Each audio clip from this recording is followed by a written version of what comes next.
I'm going to go ahead and take my leave. We're going to get ready to get on the road. May the words of my mouth and the meditation of mine heart be acceptable in Yahweh's sight. He is our strength and our Redeemer, and it is in His name, which is His authority, that we pray, praise, proclaim, project, and protect this evening's message. Aman. Barakallah Chem Yahweh, Anai Kwabai, Kohelet at Servants of Christ, Shalom. Hello, everybody. I am Pastor Kofi, Pastor Servants of Christ, where we are always changing lives one mind at a time, of being a voice of the voices and speaking the unspoken. We appreciate, love you. Thank you for your presence today. We lift you up in value. We're excited about what Yahweh is doing in your life. We once again give our honor and praise to the Most High, Yahweh Elohim. We give our praise and honor to Him for my wife, the Honorable Amma, who lives a life that is able to be honored. As always, you can check her out on TikTok, YouTube, her website, and Pinterest at Bloom and Flourish, not A-N-D, the letter N, Bloom and Flourish. She is a healer, herbalist, chemist, and biologist by degree. All righty. We're going to get right into tonight's message. Just trying to make sure that we share this on Facebook so if persons don't catch it there, they can catch it later on through the group, etc. So let's go ahead. We're going to talk about something extremely important. Don't have too much time, but we'll go over something we talk about a lot here on this platform. However, we want to make sure that we speak on it one more again. Am I? All righty. Remember, we are hashtag finishing strong, hashtag finish strong, and hashtag expect the blessing, getting ready to go into next year. Praise Yahweh. And we're excited, we're thankful and grateful, and prayerfully you guys get something out of this evening. All right, so let's say shalom, peace, everybody, real quick. How you doing, Sister Renee? I did get your message, and I did send the information to her, so thank you for that. I just saw the text. How you doing, Sister Carla? How you doing, Minister Stephen? How you doing, Sister Monica? How you doing, Sister Nadine? How you doing, Big Brother Thomas? Brother Dwayne? Sister Mignon, Lottie Dye, everybody come on in. How you doing, Denise? How you doing, K1 and Only? How you doing, Shannon, Jameer, Big Brother Thomas, Raquel, I'm not sure. I think it's probably Raquel. Please forgive me if I'm saying it wrong. Sister Night, High Vibration, which is probably Raquel. Please forgive me if I'm just repeating stuff. How you doing, Trevon? Also, too, Trevon, it's still two of you guys coming for FOT, right? For all the days. I don't think I sent you a message to triple check. We're doing a triple check. I sent it to Sister Renee, if you don't mind saying yay or nay to that real quick. And thank you guys who have been reaching back out to us. We appreciate, love you all. Thank you so much for being on with us. All righty. So we'll get ready to say our Bible pledge real quick and jump right in. You can just repeat after me. This is my Bible. This is my sword. In this will I trust. For Yahshua is Lord. No sword of God shall ever be heard. For this is my Bible. And this is Yah's word. Ad Shem Yahweh.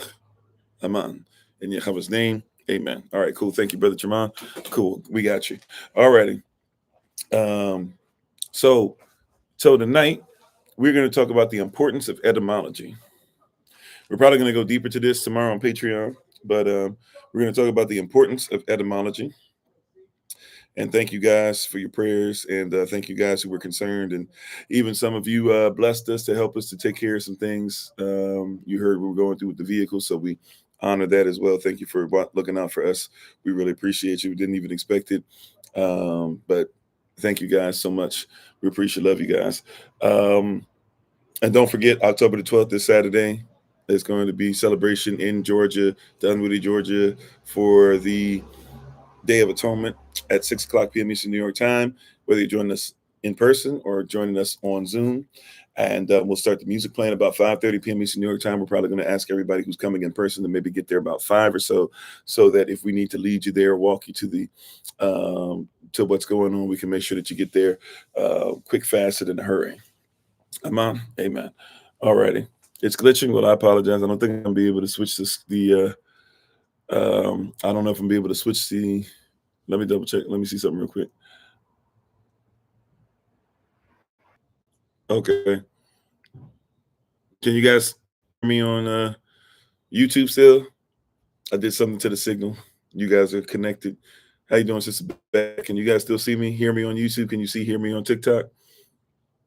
How you doing, Sister Nadine? Can everybody hear me okay? Yes, no, maybe so. Okay, all is well on YouTube. Cool. TikTok, yes, no, maybe so. Because you guys are literally on the exact same signal. It's in slow motion. Okay, well, I apologize. Is it in slow motion? Yes. Okay. All right. Well, I won't be on too long. I apologize. Um, so this is what we're going to talk about tonight: the importance of etymology. And thank you, by the way, for doing the Bible pledge with us. Please feel free to go back to what you're doing in the presence of Yah. Um, Thank you, Brother Dwayne. I see you. So we're going to talk about the importance of etymology. We're going to use something very specific tonight, something that some of you have even sent me in times past, and I've tried to explain it, but I think I have a better way of even using this as an explanation. We're going to talk about the importance of etymology. We're going to use a term that's become kind of a fight and kind of something that we're rearranging our story to meet his story versus realizing how etymology works. So we're going to talk about the importance of etymology. I want to show you something real quick. This is for something for you to be able to study and reference. I'm going to give you some reference points to even see what I'm talking about, and then we'll try to give you some kingdom sense, not common sense, to try and make it work. Okay, how you doing, Makia? How you doing, Sister TC? So this is what we're going to talk about today with the importance of etymology. Okay, the what? The importance, right? Muy importante, right? Etymology. Right now, this word, um, basically, etim or etymon, really is a word that's talking about the usage of the word or how the word fits in culturally, if I can give you a working definition. Um, I need you to comprehend that when we're talking about etymology, the logia at the end, or the ology is the study of, or is the mind of, even. It can be, or the logic of, right? Just like homologia or homologia, or what would be homology, if you will. That is the same type of thing, right? We're talking about variants in dialect, whether we're talking about Latin or Greek, or even some old English, Germanic stuff, etc. But long story short, that's what we're dealing with etymology, is having the logic of how the word would be used, especially culturally. So a thing that's been breaking out a lot for a while, when I've been getting more questions about, and I've talked about, but at the same time, I think it'll make more sense tonight, is this whole discussion of, especially in the Moorish community, for those of us that identify as Moorish. You can be Hebrew Israelite and still be Moorish, by the way, right? So those who identify with Moorish, especially, I know that we've had questions, so that you listen to different persons. I forget his name. Is it Tahir? Something Bay, please forgive me, I can't recall his name.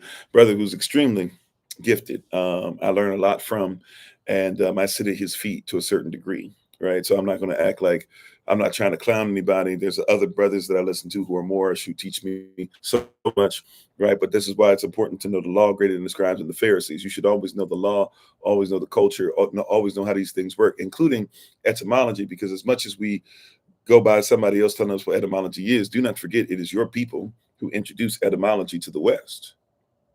The study of words is not from Oxford. The study of words, right, goes back to places like Timbuktu, goes back to places like Canaan, goes back to places like Yahasadalam, goes back to places that you now call Alexandria and stuff like that, but back to times in Kemet and in Kush, right? We've had the study of language since the Garden of Eden, right? But some persons don't want to go there. So I list these other places that we can see, at least we go back thousands upon thousands of years, looking at how etymology works. Okay. It's important that we catch etymology, because what will happen is you'll have persons, for example, that in this argument that the word black means pale. I'm just going to use this as a reference point. We'll talk more about this on Patreon, and use this to go into other words on Patreon tomorrow, probably for SOC University. But yeah, etymology helped us understand the teachings. Yeah. So if you haven't heard this before, just to kind of catch you up, once again, I'm going to give you something to reference. You can feel free to study it up for yourself and look at different videos and see what you think, right? But you'll hear stuff like the word black means pale, for example. I'm going to use that one because that's one of the more popular ones that are out, and one of the ones that it seems like everybody kind of goes in on and talks about us trying to talk about these things. The problem with this is that we go to an Oxford dictionary, acting as if how they see black is how everybody sees black.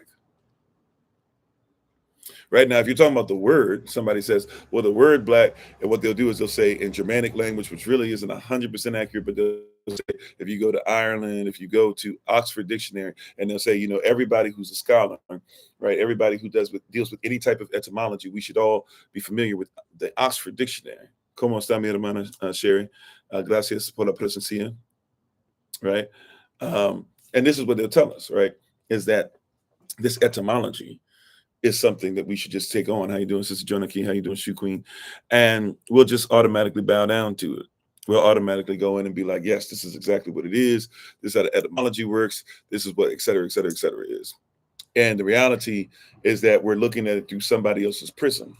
So, for example, when we talk about the word black, and black must mean pale, there are dictionaries, if we be honest. Let's start here. Now, this is why context, I'm going to introduce context, because we're saying just go off of the dictionary. We don't have to do anything else. Just let's look at how these persons do. First of all, if we be honest, we're also not honest about the fact that words back then were misspelled, right? Or that words today are even misspelled. But let's just be honest, words in these dictionaries and things like that back in these times would have been misspelled, or what we would say are spelled at least differently, because there's dialect issues, which means that characters have changed. And when you use character changing, right, that means you're also changing the meaning of words, right? But let's leave that off to the side, because somebody would say, what does that have to do with anything? What does that do with the price of tea in China? And I would somewhat agree with that.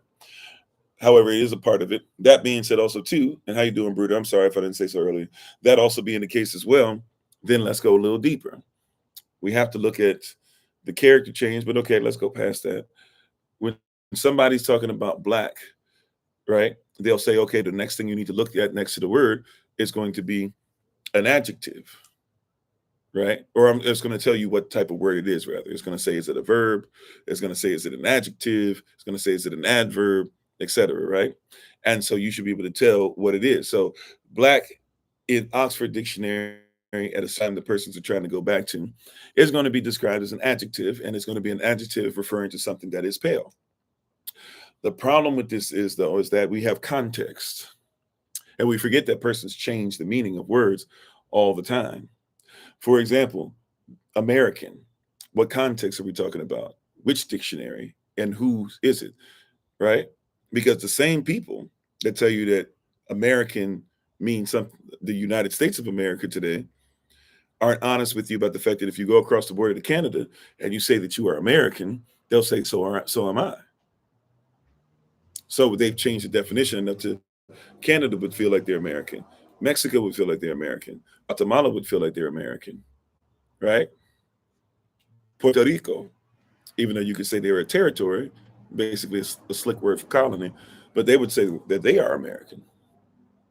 Can you see where we so even with that word American, but go back even deeper, even in the West, what would they have defined American as before that? A copper colored person indigenous to the Americas. Right? And it's not named after what somebody would say, well, it's named after Amerigo Vespucci. That's a lie. Amerigo Vespucci changed his name. That's not even his initial name. You see? So by definition, a Cuban, Cubano, is American. Right? Because American is talking about North and South America. And really, America used to be considered one continent, which is exactly what it is, because it's still one large landmass completely surrounded by water. Exactly. They lied to us from Jump Street, right? So you have to say, first of all, let's do this exercise. You ready? When somebody tells you in the 1600s in Middle English that black means pale, we have to ask ourselves, do we have any other writings to tell us what black was used for and who it describes? You see, etymology, one of the things that they're going to tell you about is keep context. So if somebody's arguing, and a lot of our Moorish brethren, and look, I'm a Moor myself, I'm not mad at it, right? I'm not mad at my Moorish brethren. However, I'm trying to introduce something that maybe we're becoming so into Oxford that we're forgetting culturally what was used, and we're getting to a point to where we're willing to believe lies of certain individuals, right? So before we go into our own culture, before we say in Africa, what did they mean when they said black? Before we go to Rome and we say, hey, when they made slaves in the 1400s, what did they mean when they said black? Before we go and say, what did in Portugal when they went to the Pope and asked permission to enslave black Negroes, what did they refer to? How you doing, Sister Helen? Before we go to all these different places, how you doing, Sister Shima? Let's just look and see in Middle English, which is what they're trying to tell us, right? When they say Middle English, in Middle English, amen, I see Kush, amen, right? In Middle English, what does it mean to be black? Do we have any documentation of something we can read at to see if something is black?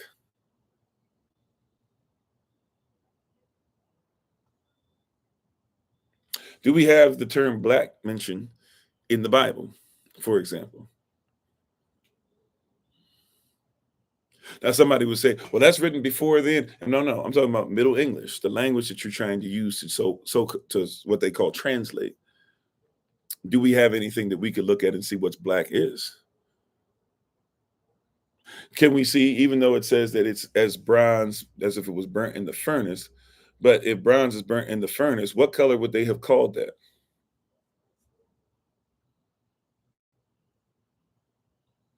In Middle English, when they talk about that, she says, my hair is as black, right? Song of Solomon.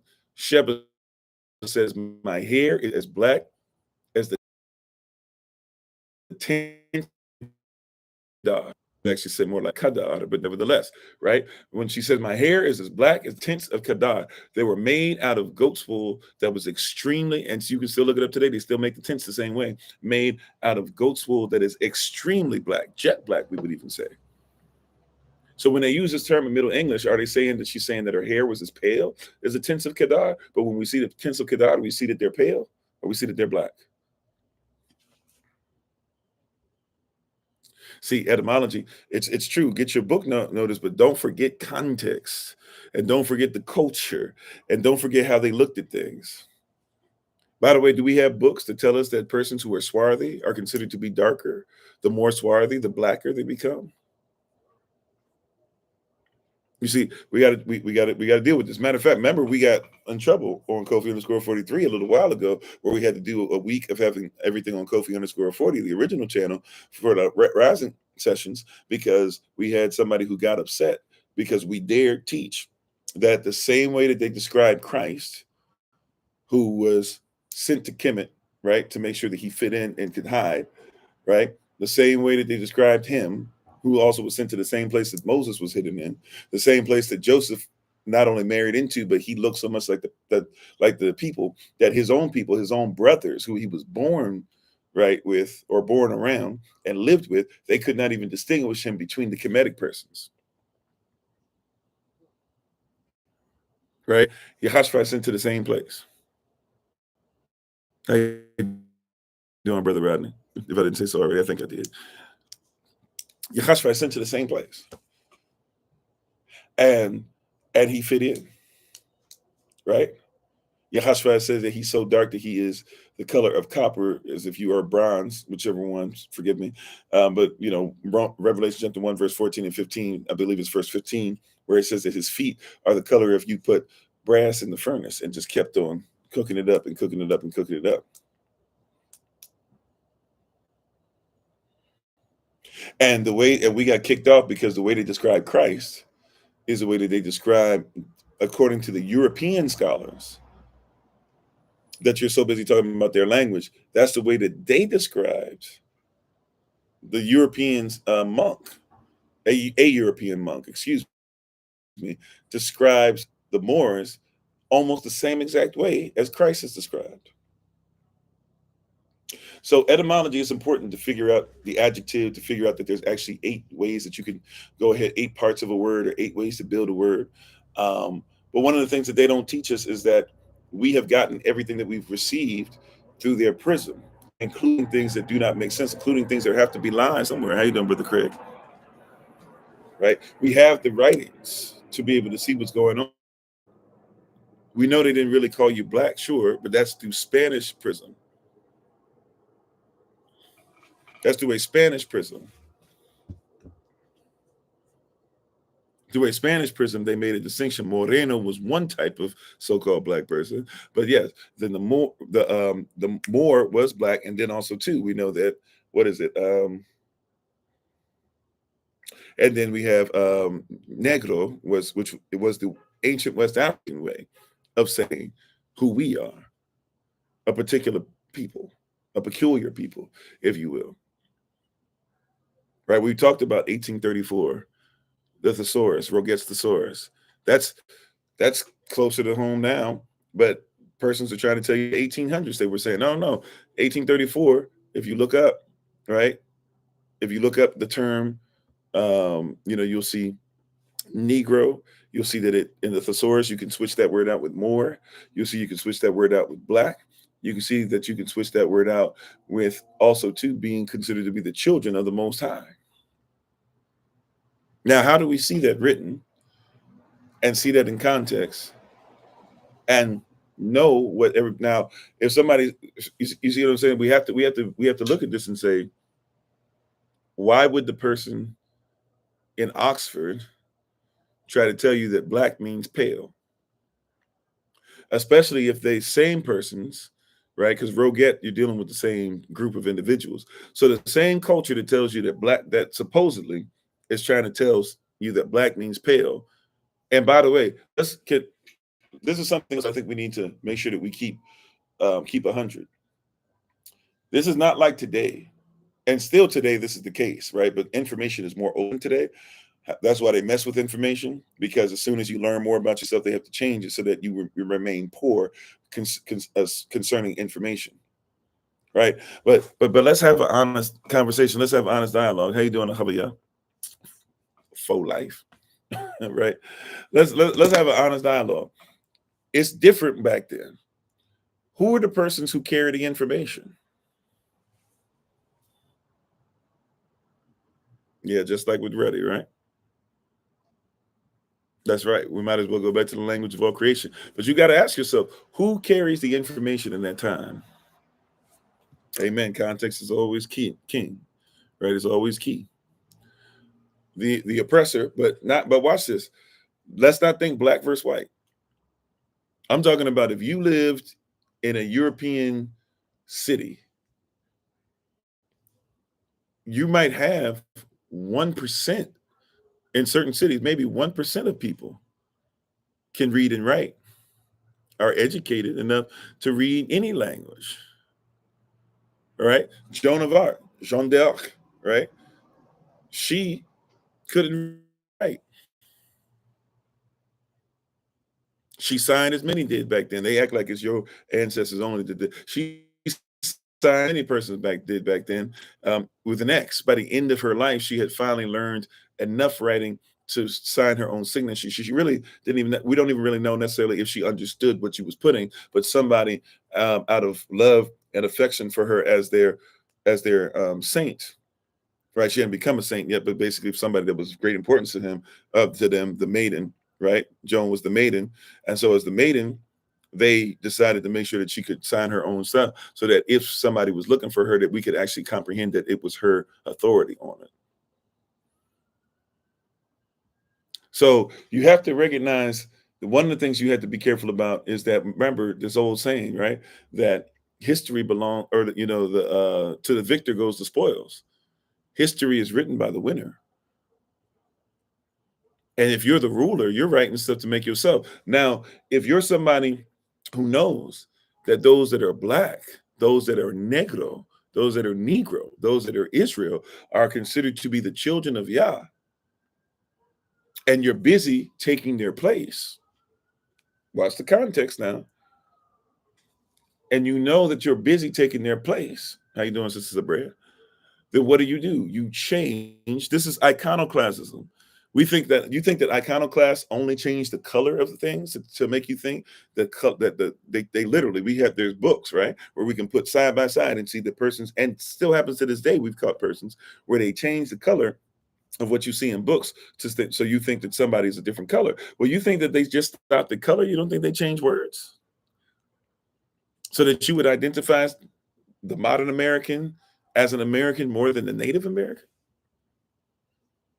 Oh, Signal Spotter, yeah. We hope that you guys are staying strong and holding it together down, whatever we can. Might even try to reach out to you. We're going to be running through the road. I don't know if we'll be able to stop. We might try to do a 12, 13-hour straight day tomorrow. I don't know. Y'all pray for us. If I need rest, we'll rest for sure. Right. How you doing, Tony? Thanks for being on. Thanks for joining. I know you're part of the community, but thanks for joining yourself. See, that's why I said be careful about when you're only talking about Jewish persons. When you see Revelation 2:9, Revelation 3:9, that there are those that pretend to be you and they're not, and are the synagogue of the Satan. Your mind, because you hear the word synagogue, which was written in by somebody else, right? But your mind, when you hear synagogue, is you only are thinking that there's only one group of persons pretending to be you. But don't forget, Christians pretend to be you, because they have to say the law and Israel no longer matters, and they have to flip past what Paul said in order to make it work. So when you see somebody say that black means pale, forgive me, I'm not trying this for educational purposes only, and I'm not trying to go in on anybody. I don't mean any offense. I'm just telling the truth. Our ancestors said that the pale face is not you. When they talked about the pale face, your ancestors, which by the way, they translated that too. So they knew when your ancestors were talking about a particular hue of person and they said pale face, they didn't mean blackface, did they? Even though there are persons literally trying to tell us that these persons deserve to be more, wear the blackface and deserve to be more you than us. But they didn't. If you know enough to translate what the Native American saying and what a Native American says in 1400s and the 1500s and the 1600s and the 1700s, right? When you hear them say that, and they know enough to say that the Native Americans are calling you paleface. When the Native Americans call you paleface, because they learn your language and you taught them what pale meant, and so now they call you paleface in your language. How is it that we know what pale means there, but all of a sudden black means pale? You got to ask yourself the question: is it mistaken? Is it somebody changed it? Is it because somebody's trying to say they deserve to be you and are not? Because we know that King James, yes, it's somebody. Don't think that all Israel is Israel. King James, who wanted nothing to do with you and did not follow the laws, right? And tried to marry back in to make the throne look more like what it looks like today. King James himself was referred to as black, was referred to as Negro, was said to have Negroid features, was said to have nappy hair. And they didn't call him pale.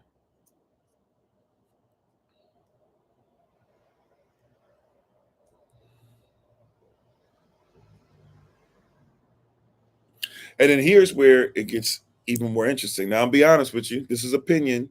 This is not me bringing out a fact. Remember, I don't like to opine, right? And when I do, on the rare occasions that I do, I have to be honest with you. Okay, so take this with a grain of salt or whatever you like to. This is me forming some things that I have to admit that I don't have enough contextual fact to say that this is contextual fact. So this, you might want to count this as opinion.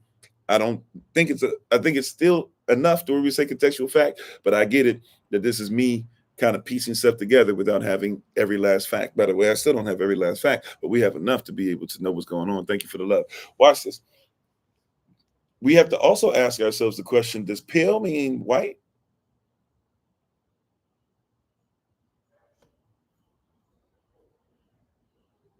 Or does pale mean ghastly? Does pale mean ghostly, geistly? Does pale mean sick?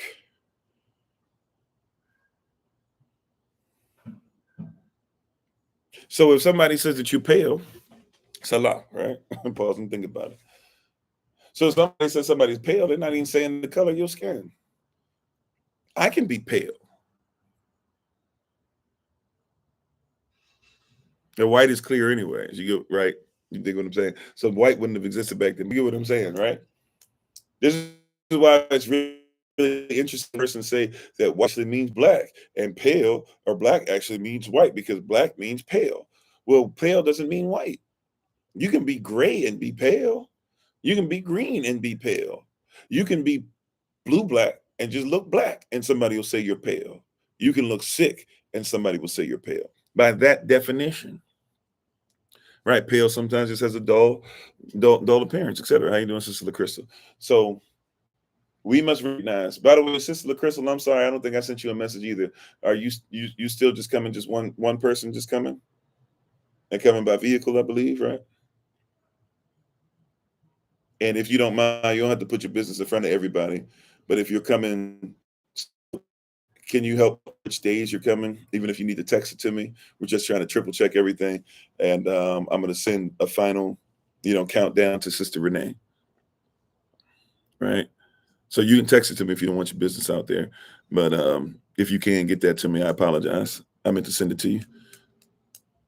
If you want to send the days, if you don't want everybody to know which days you're traveling or whatever, feel free to just text it to me. Or if you have Sister Renee's information, feel free to go ahead and no, you know what? Feel free to text it to me because that's the way that we have it set up. Let me not mess up our setup, right?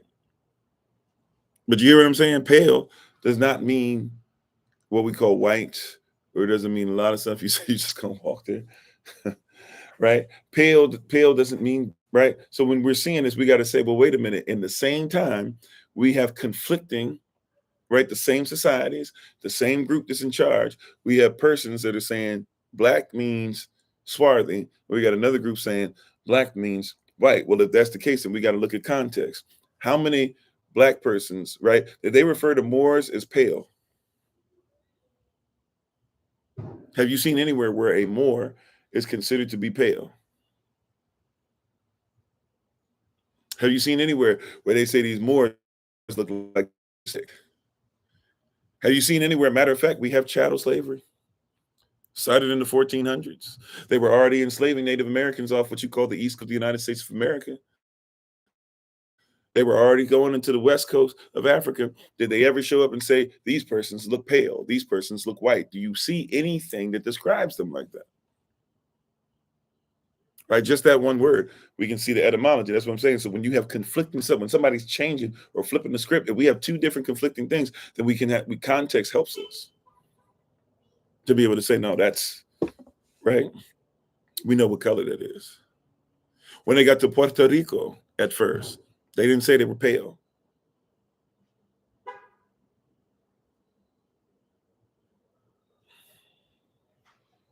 How you doing, D? How you doing, Flash? Right? When they got to Cuba at first, they didn't say they were pale. Right? When they got to Jamaica, even though we'll recognize them as dark still, but everybody started off like that. We all family. Technically, all Jamaicans, technically all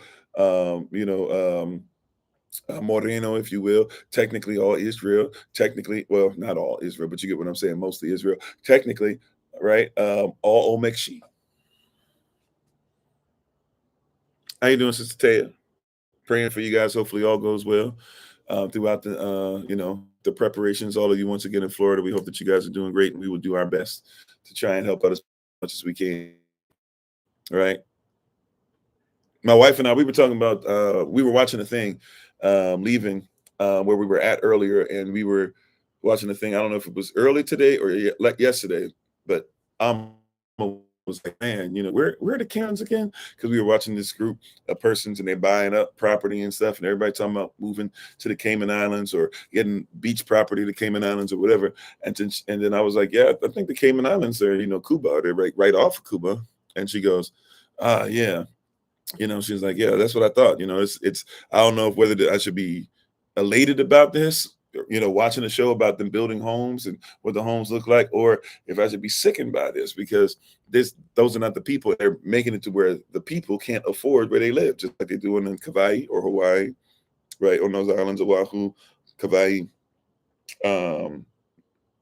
Maui, etc. Right?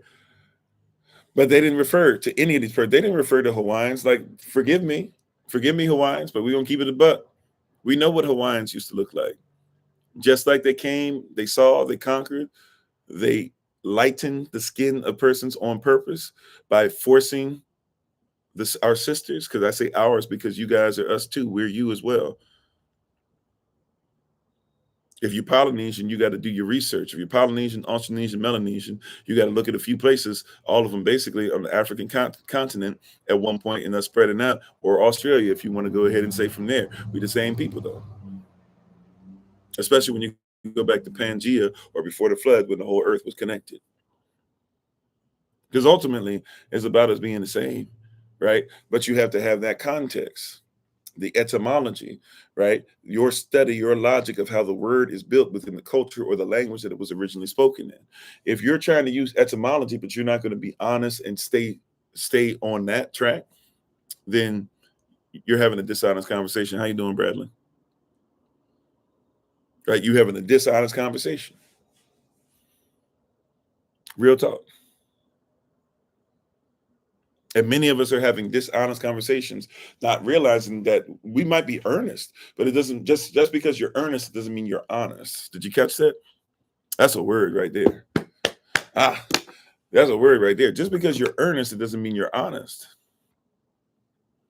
You might earnestly believe, you might fervently want that to be the case. You might think that that's what cracked the code, but just because it's you earnestly desire for that to happen, it does not mean that that's honestly what happened. You can have a dishonest thing brought. So I'm showing you right now, we got to at least admit that there's cognitive dissonance between these persons that are in charge. If I can give some simple paper trail for you to follow and to see what did they call persons of color, and they weren't calling them. Now, look, if we be honest, back then, black was becoming a thing and white wasn't even really becoming a thing yet. But if we go back there, we actually see persons called black, called Negro, called Moor, right? And we see what color they say they are, right? Right? Remember, why did we get canceled? Because I dare tell you that they had fiery eyes. I dare tell you that they had skin that was considered to be extreme, just like Ashford was considered to have it as black as if it was burnt in the furnace. They said that they had skin that was black as if it was in the furnace. They said they had hair like wool, just like Yahashua had. In TikTok, somebody who was watching got upset and said, we're going to go ahead and lie and say that he's being reverse racist or he's being racist because he would dare say that Moors looked a certain way. Because I didn't even say anything about the condition of those who weren't Moorish. I just told you what the Moors looked like. And I've been honest plenty of times. Those persons in Europa that you be thinking all of them are white, once again, white is not as much of a thing as what you think it is. Color was not as big a deal. First of all, everybody, the further back you go in the story of mankind, the more, even in his story, the more color everybody has. The Greeks that you talk about, and the Romans you talk about, they weren't running around looking like what you call white. That's something that's happened over time when persons started trying to tell you that you needed to be pure or whatever, and that you only started getting with persons. And if you just look at it logically, you don't got to talk about evolution or you don't have to talk about ice age or any of this stuff. Just look at it logically. If you have persons who have light skin that keep getting together more and more and more and stop, being around sun and things like that, by the way, the changes, right? It doesn't like little changes happen here and there, but like the eggs that you're carrying or the sperm that changes all the time, right? Every 3 weeks or so, no more than every 6 weeks or so, right? Even as every 2 weeks or so, stuff changes, right? That's why you have to be careful how healthy you are. Your sperm, literally every 2 weeks, brothers, can be completely different. So if you were healthy 2 weeks ago and you're drunk out of your mind, right, tonight, and you mess around, the body's going to give the best that you can. That's what your sperm's supposed to be. But your sperm's going to literally just take the details that are given to it. So if you drunk, if you high, if you're in a stupor, if you're angry all the time, if you're stressed, if you're unhealthy, that's the best you got. And then we dare blame Yahweh for birth defects. It's his. Why does he not care about us? See, he cares about you. That's why he said eat correctly. He told you that if you break the dietary laws, that curses come with that. If you break the law, curses come with that, right? And if you break that law, it can affect not only you, but even your child, even to the third and fourth generations. He told you what clothes to wear. He told you what to eat. He told you it was all right for you to have your own hair. He told you if you make certain vows, what you should do. He told you what holy days say, right? But anyways, I'm getting a little further away from etymology. Forgive me, Holy Spirit. Right? We have to, but I'm just saying we have to be honest about this. That if this stuff is changing, that we got to act right. If we see in the same stuff that people are saying two different things, then okay, we got enough context here and enough fact here to put the two together to see what truth is. Right? We got details like we talked about last night, more detail. We got details that might have been hidden in plain sight. However, our vision has changed. So now we're looking at the details differently. I'm not looking at the details in the same manner.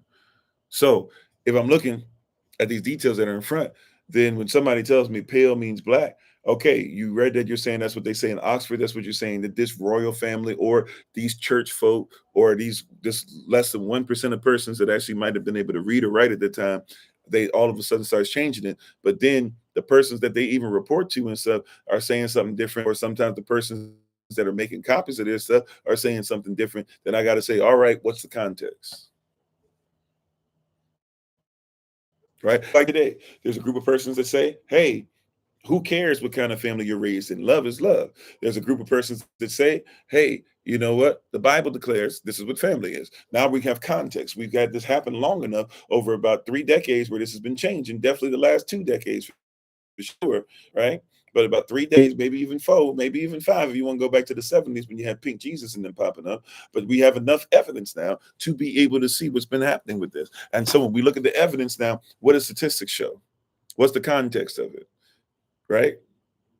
It's like when you see all this stuff and persons be saying, oh yeah, Elvis and blah, blah, and Elvis was the king of rock and roll. No, he wasn't. Ask the Beatles, ask the Beatles who the king of rock and roll is. They'll say Chuck Berry, isn't it? The Beatles didn't listen to Elvis. Elvis went to old school church stuff that was going on when they would go and they would basically what we call now today shedding, where you would go to church when nobody else was coming at 10 p.m. at night through all night. Somebody would have a key and we would go in there. We would just play and play and play and play and play and learn from each other and stuff. And they would go watch. BB King tells about how Elvis would come to his sessions and would sit down the guitar and strum and talk about one day he's going to be great. Go look up the David Letterman show where they, look up David Letterman, Black Man Elvis, and then listen to the person who got paid, not enough, but got paid to make sure that he basically never came out in public and said who he was, and listen to him sing, listen to the style of music. It's his music, right? But all it takes is somebody appropriating. That's why we said you got to be, when I said yesterday, I didn't know what to call we were talking about, but you got to be okay with being inappropriate, right? Like, are you okay with being inappropriate? Are you okay with not fitting in? Are you all right with being like, yo, this is the truth? This is why we've had to even go away from white, black only, because white's not even a color. And even those who call ourselves black, we call ourselves black as far as culture. I've told you before, if you go to Haiti and you look at what happened with the Haitian or the Haiti, the revolution of Haiti, and you look at what happened when they put that constitution together, they say anybody who is black, right, is allowed to stay. Anybody who's white, they better leave or we're going to come for them. And when they wrote this, they said the German Hessians who fought with them are considered to be black. They weren't even talking about color as much as they were talking about culture. So even with that, you have to be careful, because when black is used as an adjective, are you talking about what the adjective is saying, what they're changing the adjective, or are you talking about what we believe it to be? Because even though you might in Africa, even today, say that everybody in Africa might be to be black, in Africa are considered to be black, right? We know when we say that one ain't black, no matter what country you're talking about, we know what that means. We're not saying that their skin is not swarthy. We're not saying it's not brown enough. We're not saying you're too light skinned. We're saying you don't uphold culture.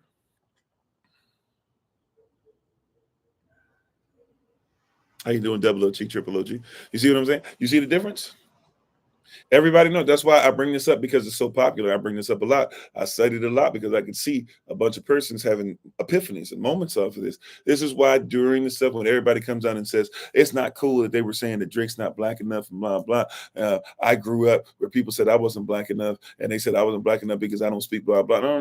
No. Look, if you're a poet and somebody said you're not black enough because you speak like Langston Hughes would speak instead of speaking uh, like Biggie Smalls would speak, somebody's wrong, because you speaking a language well does not mean it's not a referendum on your blackness as far as culture is concerned, right? We didn't say Drake ain't black because Drake didn't have or Drake had white parents, or because his mother was Ashkenazi or whatever. No, we said Drake wasn't black because Drake ain't putting money in the community, and Drake goes into the community and then takes from them everywhere he goes. He has a different accent, not for teaching purposes, but just to say, hey, I fit in. Look at me. I can speak patois better than y'all. No, you can't. Hey, look at me. I speak Espanol better than y'all. No, you sound cringeworthy. right? And I get it. Look, I want to talk because I don't even speak patois that well. Right? I comprehended a lot better than I did several years ago and studying and being around my people more and listening to them and having conversations. But I still, obviously, I don't speak it that well, right? I don't even sound right when I try to have. I don't even try to have an accent because besides when I was young, I was raised around it, but I haven't even been around it and was taught to not be around it that much myself. I get it. But if somebody were to say that because I don't speak patois, I'm not in the culture, no, you'd be wrong. Because I know my people, I know my culture. I love my people. I love my culture. I act upon it. I wear the stuff. I make sure that I tell persons that are there. Even if I'm not Rastafari, I respect Rasta because the Rasta, especially if he's doing what he's supposed to, right, is doing what he's doing for Jah. And Jah and Yah, even though they might have a couple things different as far as belief systems than we do, Jah and Yah, we point towards the same being. There might be a couple differences in there, but we're pointing towards the same being, right? You see what I'm saying? There might be a couple differences in there, but I recognize where they're trying to get to. So we might have a few things here or there, right? But we're still talking about getting to the same place, right? We're going to be honest about the differences, but we don't have as many differences because we're pretty much the same culture. So we don't have as many differences as we have with some others. That's right. You can't be easily persuaded. Matter of fact, I am persuaded, like we talked about earlier, right? Actions. Who can separate us? What spirit can separate us from Yahweh? Not a team, right? Nothing can separate us. So, but we weren't saying Drake's not black because he's mixed, because J. Cole, we'll say all day he black and he mixed.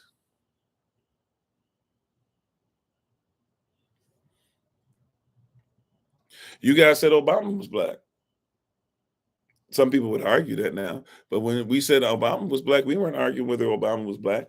Because why? Because even if you want to just say as far as the pop culture, fine. You know what? He was in the pop culture. We got to give him credit for that. Even if he gonna use it for alternative means, we at least were like, yo, okay, we can see it. Not just because he's smooth. See, a lot of people go, he's smooth. No, no, no. That's not culture. He did some things, he said some things we could comprehend. He spoke well, he code switch, he did stuff. Yeah, he has swag. There's certain things that we know, like that's us. Like even if he doing us dirty, that's us though.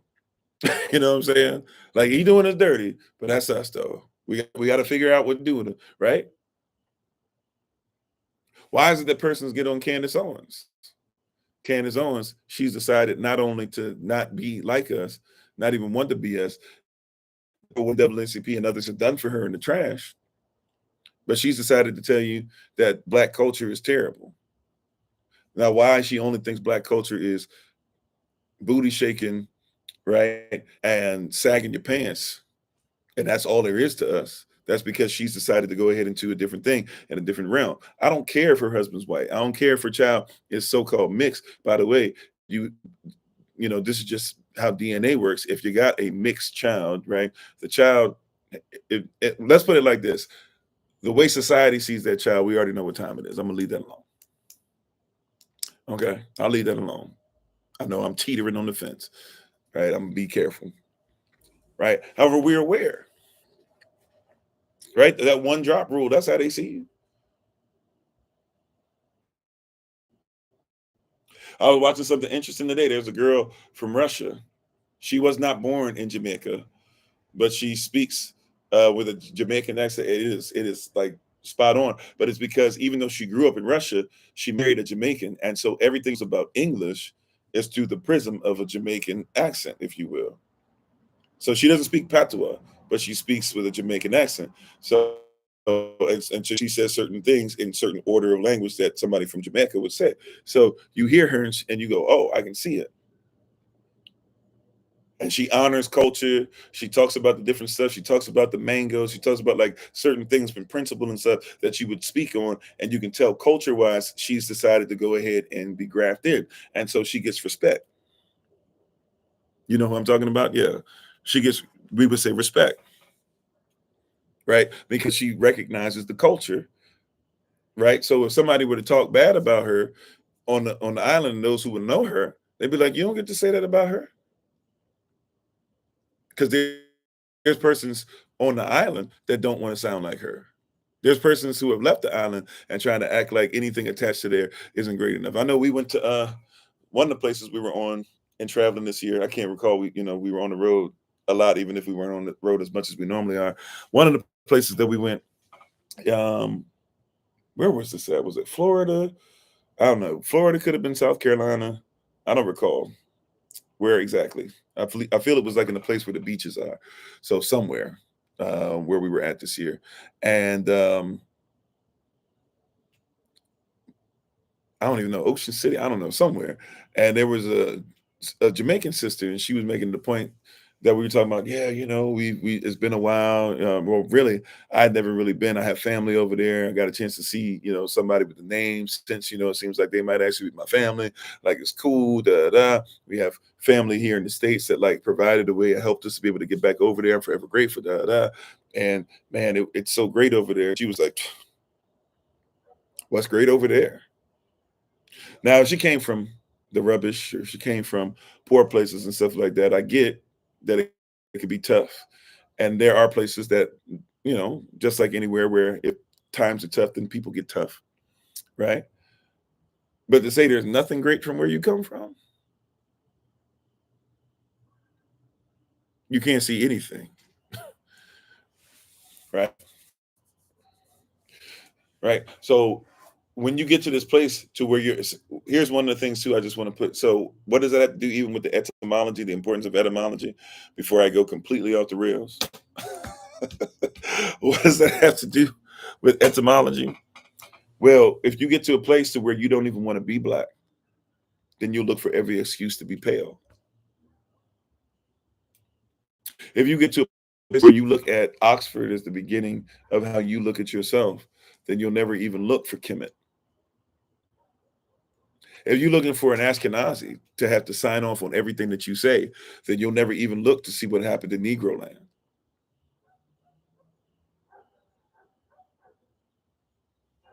Amen, Sister Monica. Right? It's important. I've told this before.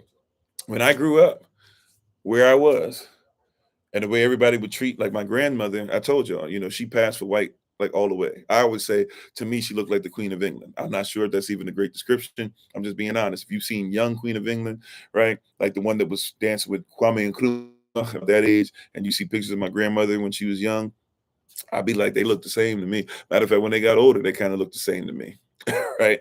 But she could pass for white. My mother, right, who was darker and stuff like that, but she could pass for white as well. Matter of fact, she would usually go places and just refer to herself as white. And then when persons would see myself, right, they knew my sister and my brother because they're mixed, what considered mixed is, right? But they didn't look at me as what mixed is because they just saw the skin. And there are those who would say that I look, well, she would tell you I look like her. She would get mad when persons would just automatically say I look like my father. So she'd be like, no, he look like me, right? He looks like me. He doesn't look like him. He looks like me, you know?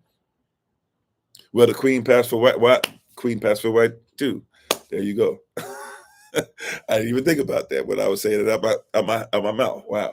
There you go, right? So, but and all that stuff that's going on or whatever, like I don't even think persons recognize and realize, like when we're saying this stuff, right? That a lot of so I grew up seeing my grandmother and my mother's father as well, even though he looks more what you would call, I guess, Mediterranean, which is really us too. But he looks more like they really try to call him Mediterranean. Reality is he looks, I would say he looks more Carthaginian type, more the original Crete, if you know what those persons used to look like. I say he looks more like that. But anyways, I would see how they would get treated in the group and the company and even where they lived. And I saw what my cousins on that side looked like. And even though they were obviously they looked like they're dark skinned, but they had certain features, that I didn't have. They weren't as dark as me, but they were obviously dark skinned, but they had certain features and their hair was a certain way. And so, they got their mother's hair, my aunt's hair. And so they had a different reality, had a different life, a different way of looking at things. And so I saw that.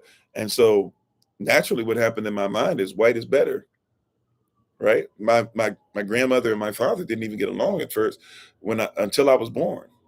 And then when she saw me and realized that was her grandchild, she realized she needed to chill on that stuff. And then her and my father got to a point where my mother used to jokingly say, probably somewhat mad say too, but she would used to jokingly say, she talks to your father more than she talks to me.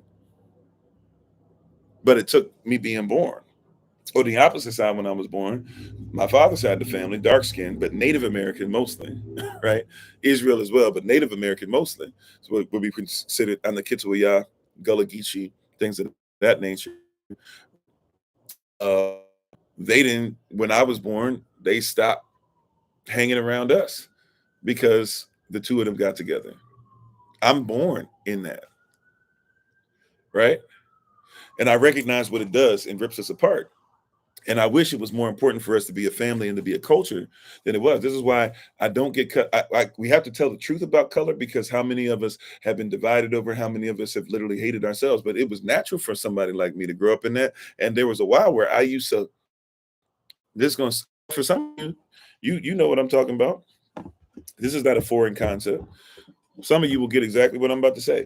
I used to hope and pray to be white when I was about 5, 6, 7. I can remember. I don't recall many different things when I get younger, but I recall a steady everyday thing, and I became a token. And by the time we got to high school, but I used to pray. Like, is it possible for me to be white? I used to pray to the Most High, back then to Jehovah.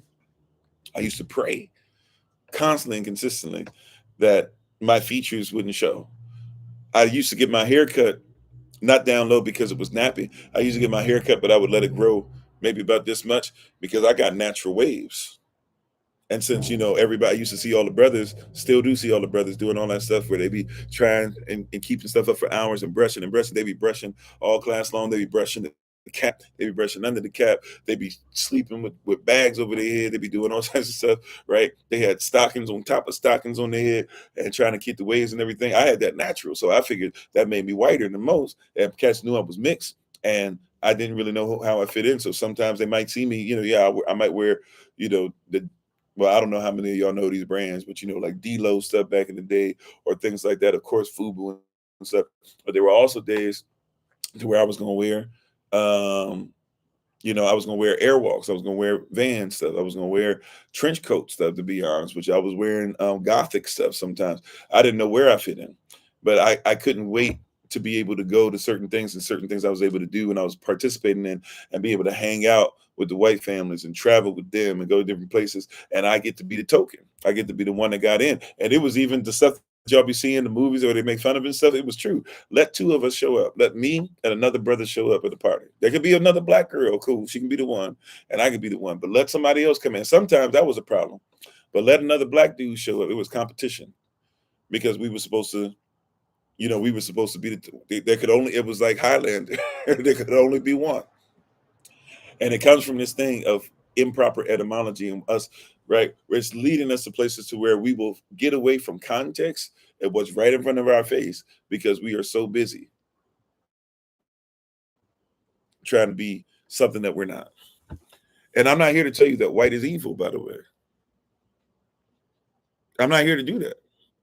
Obviously, I got white in me, if we're using that term. I've made peace with it. I've made peace with the fact that that means that there's a slave master up in me somewhere. And the reason why my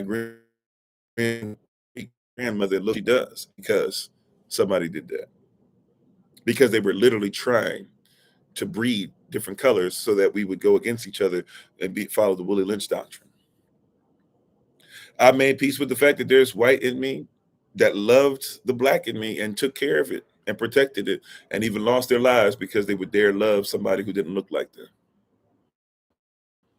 I have all of them. As a matter of fact, I tell you guys all the time about the Trail of Tears. When you talk about the Trail of Tears, especially with the 5 favorite nations, you have to be honest about that, that those 5 favorite nations, they were slave owners because they had decided to go ahead and put their lot in with the South. And when they put their lot in with the South, they had to be like the South. And the South said, you got to own slaves to be like us. You got to do farming like us. You got to do all these things.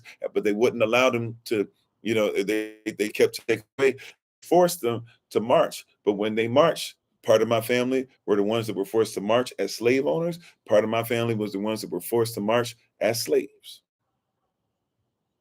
both under the same oppressor, but both had to march. I had to make peace with that. I have to be honest about that. That's part of my story, right? So, right. So when somebody comes to me and says, "Well, everybody was a slave," yeah, there were Cherokees, Anakitawiya. There were Cherokees that owned black folk. Both were Negro, by the way, right? Concern both of them would have been thrown in the same breeding camps, but there was one that owned the other. And over time, when they were forced to give up the slaves stayed and they became a family anyways, right? I get that if you get too involved in color and you're not just using it as a landmark to ensure you're in the right place in eternity, right? As far as the timeline that exists in eternity, you'll get caught up on it and you'll miss the point. That being said, though, yeah, I've made. So when the person comes to me talking about everybody's been enslaved, yeah, but does it mean that the Cherokee should just get a pass for enslaving their own?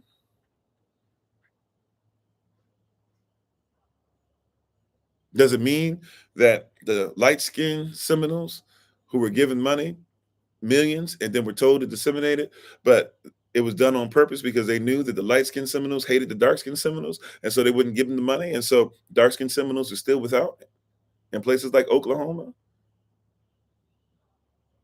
Of course, it's not okay. We haven't learned the lesson yet, so somebody got to bring it up. That being said, though, right? Like we should have conversation about the truth. And why is that even there? It's because that we have been taught this disgusting, despicable inaccuracy, right? That leads us to think that light is fair. If you use terms like fair skin, fair hair, fair eyes, then you were somebody who fell for the okie doke. And I hear it. This is not an old thing that I grew up on in the 80s and 90s. This is something that everybody still says. Okay, not everybody. A lot of folks still say.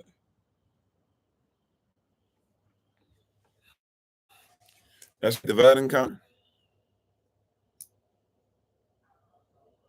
I see, Minister Mallory. Mm. You wrote a poem. You really ain't black. Wow. Mm. Right. So, anyways, it's important. That's how important etymology is. Still looking towards somebody else to be the barometer for who we are, including how we describe ourselves. We don't need somebody else who used descriptions to enslave us to be the barometer of description for us to continue to keep us as slaves. We done with it. I pray that you are, at least. I'm done with it. That all. Pray for us. We'll be on the road. We're praying for those in Florida. I guess this week we're probably more. Pray for us. We might be able to make the whole trip tomorrow, but depends on how everything works out time wise. Because of storm and because I know some of us in SOC are going through stuff, we might try to stop by at a couple places, especially people that are affected by the storm, and just say hello. But I know where those places are too. It might be a lot going on. So if we don't get a chance to see you all, maybe we can at least call you all, check you guys out, and just know that we love you. We're praying for you. Those of you some of you have already left. Some of you have just prepared everything up. I don't know if you got your sandbags, if you board up windows. I don't know if you do that in Florida or not. But I checked in with quite a few of you all. Seems like everybody's prepared the best they can. So we hope to, have a great report. We'll be trying to check in with you guys throughout the day. I know that signal or electricity might be a thing. So if you guys don't mind, try your best to save whatever you got. If you have things that are electric that can charge, that don't have to be plugged in or whatever, prayerfully you use that stuff and be obedient to what Holy Ghost says. And I literally just know that I will be praying for you hours out of the day tomorrow. Um, Still, if anybody hears from Brother Kalon, please let me know. Let him know that I'm trying to reach out to him. Yeah. So thank you all for being on. Don't forget October 12th. We're meeting up in Georgia. For those who can meet up with us on Zoom, we're going to start about 6 p.m. Eastern New York time. The music on Zoom will start about 5:30 p.m. Eastern New York time. The meetup, those that are coming, we're advising you to show up maybe about 5 p.m. Eastern New York time, just so we can make sure that we're all parked around the same place and make sure that somebody can talk you through. And if not, if we have to walk you through um, getting to the actual event space. Not sure how many persons are coming, but we've been trying to advertise and talk about it for a while and sending out messages about it for a while. So we'll kick in heavy the next few days, and prayerfully we'll see you guys October 12th around that time. And then, of course, we're getting ready for October 17th through the 24th. And if you haven't heard anything from us, if you're coming in person to the Feast of Tabernacles, of course, everybody, please come. And by the way, if you guys don't mind, for the Feast of Tabernacles, for any of these things really, but Feast of Tabernacles especially, it being the last holy day, really 8 days, but the last holy day season, or for us a day, a yom is a period of time. But if you're able to give any kind of donation to help us with the event, that would be a help to us. We should have just enough, but it'd be nice if we know for sure what we have coming in. Things we're already, it's different things. Sister Renee, we're going to try to send you some stuff, or even I guess get in contact with you. I think Elder Alma has been working out some stuff as far as menus, but I know you were talking about some things with cooking and stuff as well. We're going to try to make sure that we have stuff together for Shabbat, which we're going to treat Thursday Shabbat, Thursday into Friday, and then the last day is technically Shabbat. So we're going to try to have some food already prepared, maybe even do a little crock pot situation and stuff, especially the first 4 days that'll be inside the home, or we're not inside the home, but we'll have a house to be able to use, for the first 4 days. So we'll have more information. Please keep checking out your stuff that's going to be posted in different platforms, so you have information, the Zoom information and everything will be out for the Day of Atonement on October the 12th. And other than that, just know that I love y'all to life. I'll see you guys on Thursday. Ministerial staff, we moved the meeting, so please don't forget that we moved our meeting. And I will probably be reaching out to some of you in person, or some of you ministerial staff tomorrow. So if you are able to make some time, I'll try to text you guys. Or if you want to text me first, feel free to text me first and let me know what time works best for you. I'd love to be able to reach out to some of you, especially those of you who are going to be coming October 17th to the 24th. So love y'all to life. Please take care. Please be safe, especially if you're in areas where the storm is there or there's flooding still and stuff like that. And this includes me, even in traveling. Anybody traveling tomorrow, just make sure that you're not overextending yourself, especially if you're talking about stuff that's windy, stuff that's flooding, etc. It's always easier. It's always easier to do the safe thing than it is to do the thing that you must have this bravado for, right? And know that it's not just you, but it's SOC, right? It's not just you, it's your families, even more importantly. But SOC family, we love y'all, and we don't want to hear anything having to do with anybody's life being affected, health-wise especially, because of the decision that you could have made to be more obedient to what's safe. So just know that you're not by yourself. Know that some of you who are dealing with housing situations and stuff as well, it's better to hear that you are being obedient than doing stuff and then overextending yourself or getting around persons who might take advantage of you or things like that. I've been praying a lot about it. I know a lot of us are going through, and we expect the blessing. We know, even with the stuff, baptism and stuff we've been talking about, be ready for you to take them lumps. Be ready, especially those of you called to preach, called to do different things, you're saying you're going to do more in the community. The stuff is coming. We keep you in prayer. It's difficult out here. I'm not going to act like it's never difficult. It's easier with Yah, but the storm is still difficult. Just know that we have peace in the midst of the storm. The eye of the storm is where you live at. But yes, looking at everything around you being ripped up by the storm is difficult. Okay. Amen. So I'll leave that alone.